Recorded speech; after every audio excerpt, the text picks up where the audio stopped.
We are 48 schools across 14 cities, but together we are one Shawnee mission, and this is our time to shine.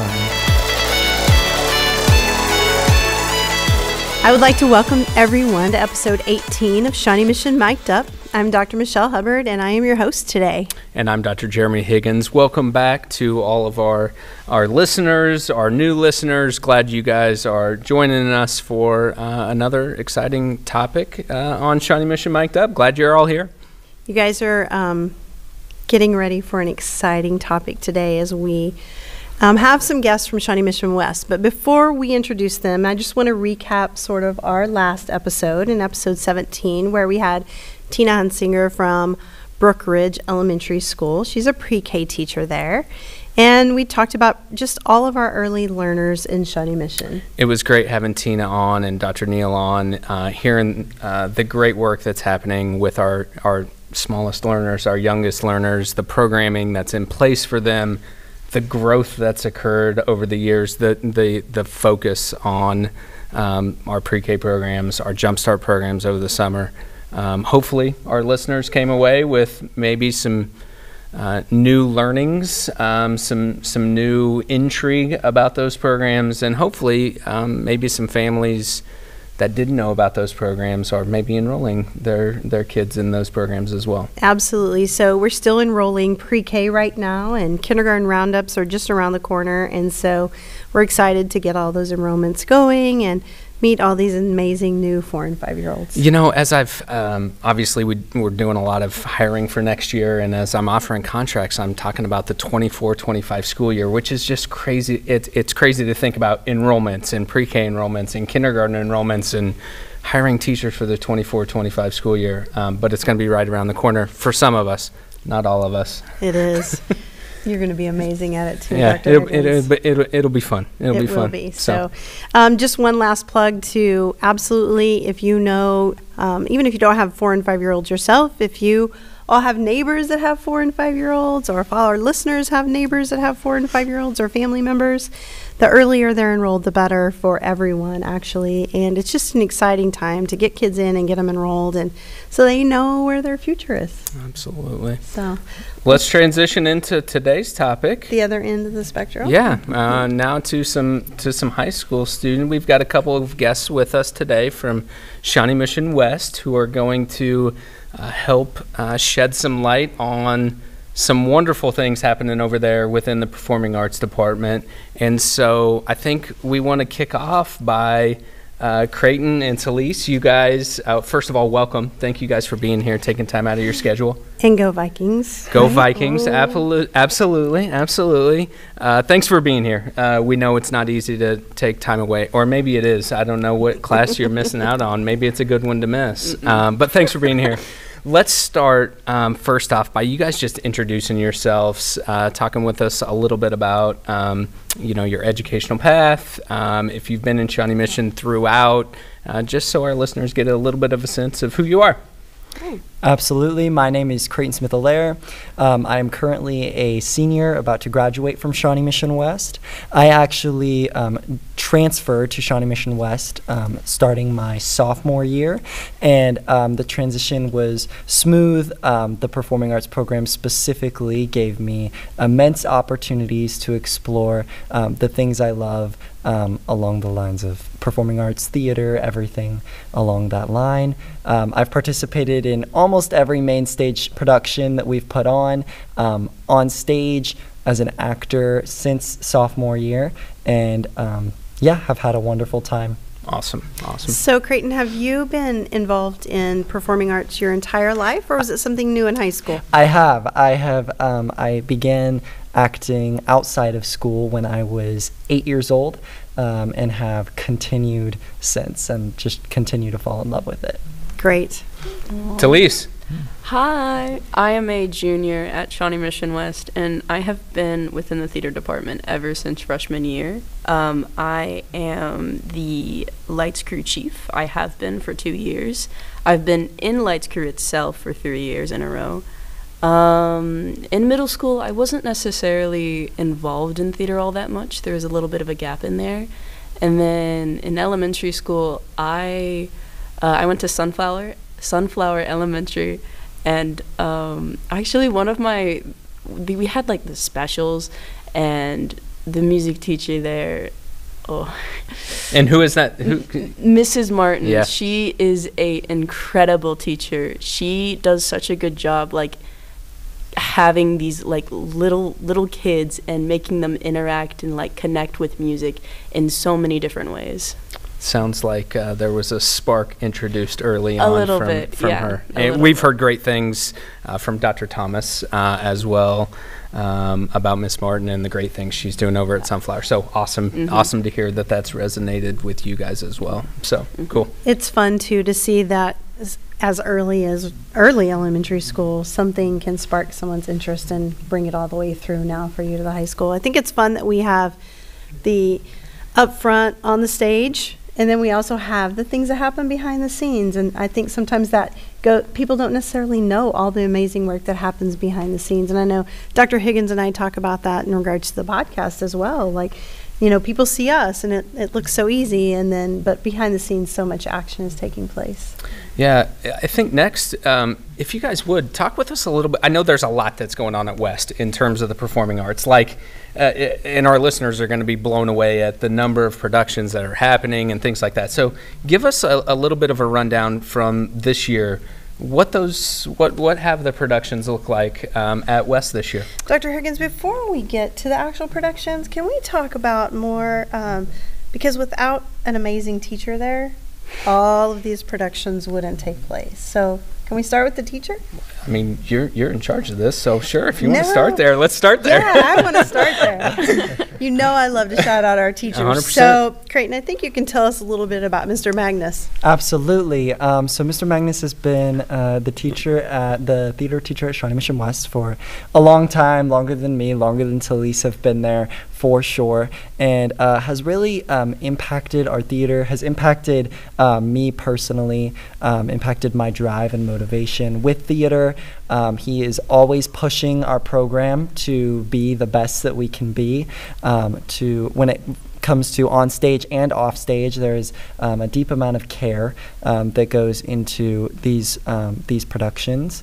And yeah, this year all of his excellence was actually awarded at the Kansas Thespian Festival back in January, where he actually won Performing Arts Theater Teacher of the Year award, which was a really big deal that was voted upon by fellow educators in the performing arts in the Shawnee Mission School District, but Kansas statewide as well. And so a lot of years of hard work and dedication and diligence from him certainly paid off. Yeah. Mm-hmm. I love adding one more to the Shining Star list. That's so awesome. Yeah, and shout out to Mr. Magnus for his years of service. He is retiring at the end of this year. I know that we're sad to see him go. Mm-hmm. I'm sure you guys are as well.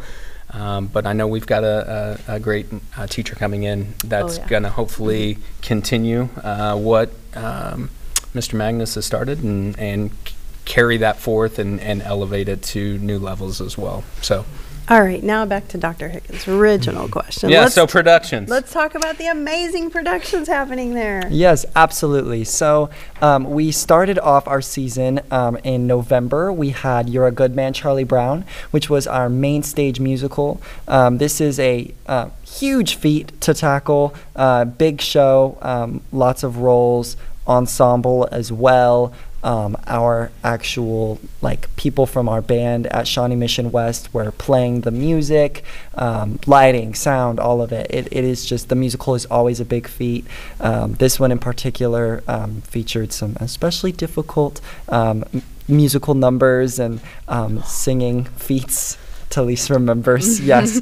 But that was our main stage, and it was a huge success. We also were able to actually get some word out at some other events, and we had some elementary students from the district show up as well, because it was just such a good, heartwarming show for all ages. Everybody knows Charlie Brown. So, yeah, it was just a really great show overall. Mm-hmm. Talise, anything you want to add? Something that whenever we first were introduced that we were doing Charlie Brown, we watched the design run, and I was like, what? It has no plot. And then all of a sudden, whenever we got into the writing process of cues and everything, props and everything from all the other crews, I'm like, wow, this can be a really good show. Lights Crew in particular, something that we did that we never did before is that with each character, how unique and especially color-wise they all are, we would change their songs, the colors in the background to mimic the character, and that is something that we got some good compliments about that I'm pretty proud of. That's awesome. That is awesome. And you guys have a show coming up here at the end of April, Play. Yes. If I'm correct. Yes, yeah? Correct. And talk with us a little bit about that. Absolutely. So our spring play coming up here at the end of April is A Midsummer Night's Dream, which is a Shakespeare classic.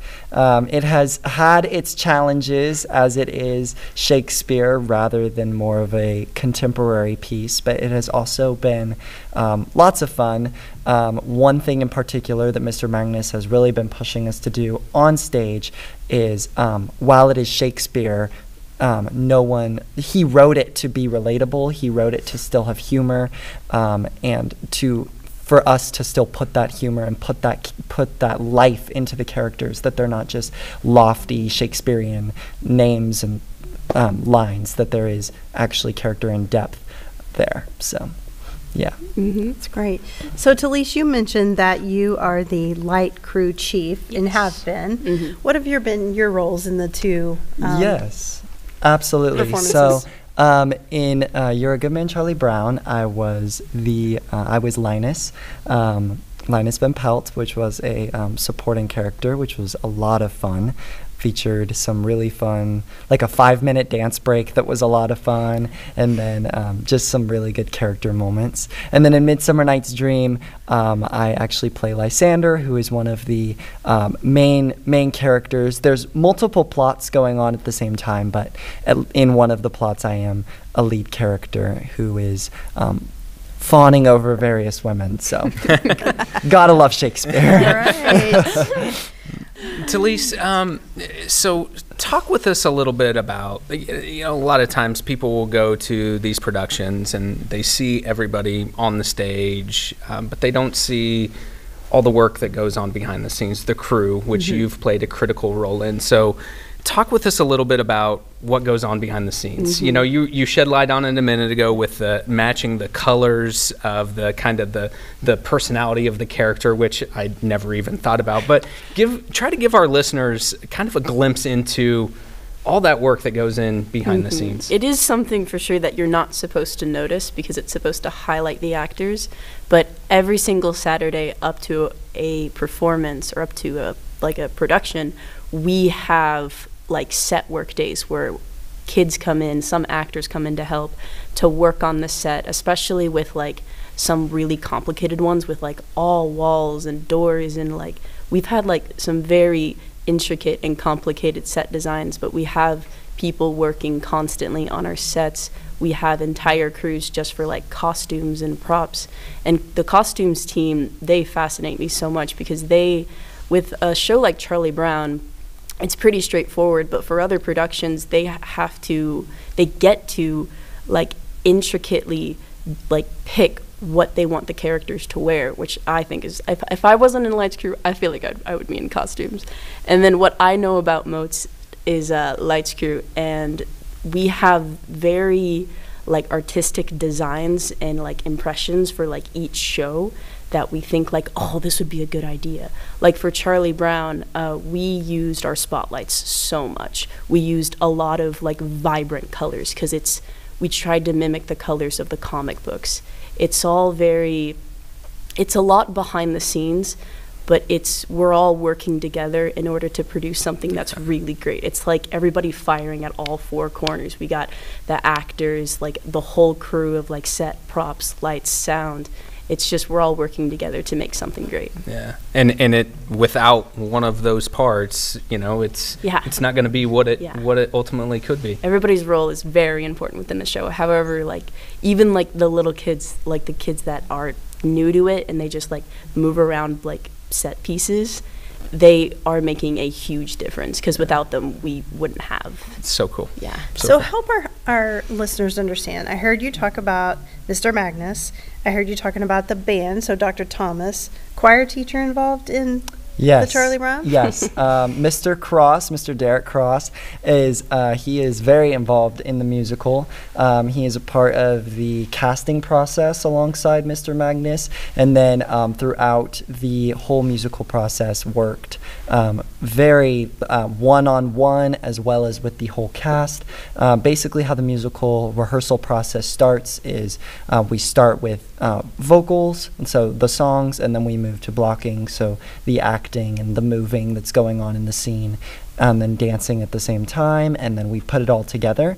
But for about the first month of rehearsal, Mr. Cross is working with us on every song, tracking our progress, doing one-on-one meetings if there's certain areas of where someone may be struggling. So yes, he is very, very involved the whole time with the musical process. So it's truly a team effort. And then talk to me a little bit about between cast and you talked about a lot of different crews. How many students does it take to pull this off? Musical or play? Let's talk about musical. A lot. I would say the cast was 30. 30. I was going to say 30 as well. And then crew was probably an additional 40, 40. So Great. Around 80 to 60 to 80 kids. 60 to 80 somewhere. kids. And then the music in the pit, and That, I mean, yes, that added, we're probably getting close to 100. Yep. That's amazing. It is. And the time commitment, I assume, people show up and they see these productions, they're like, wow, that's amazing. The amount of time you guys spend. I mean, I was at high school, Dr. Hubbard was as well. You guys are always practicing, rehearsing. Yes? Yes, it is significant. Actors are in rehearsal from 3 to 6 p.m. Monday through Friday for 2 months straight, preparing for this musical, and then the week of the show, a more intense schedule than that as well. So fun. Last thing to touch on, we mentioned Mr. Magnus and the award that he won. I know that there's some awards specifically to these productions that our high schools put on. Creighton, could you speak to us about the Blue Star Awards and kind of what that is? Absolutely. So the Blue Star Awards are something that the Starlight Theater in downtown Kansas City, they put on, and it is essentially the highest award that you can win for theater in Kansas City. So it is the equivalent of an Oscar for high school theater. This in the best male actor, best female actor, supporting, costumes, crew, overall show, everything.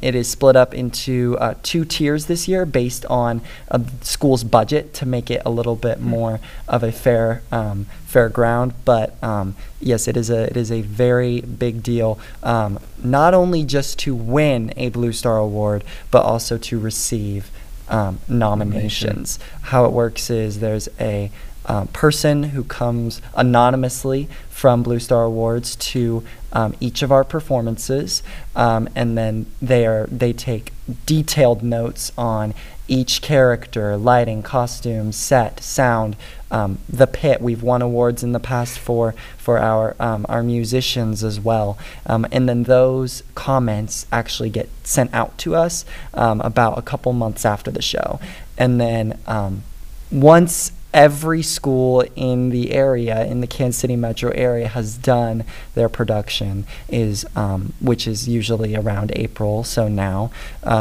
by the end of April, we will know what those nominations are, and then the Blue Star Awards will take place in the middle of May, and it is a massive celebration. It is it is like the Oscars. You dress up.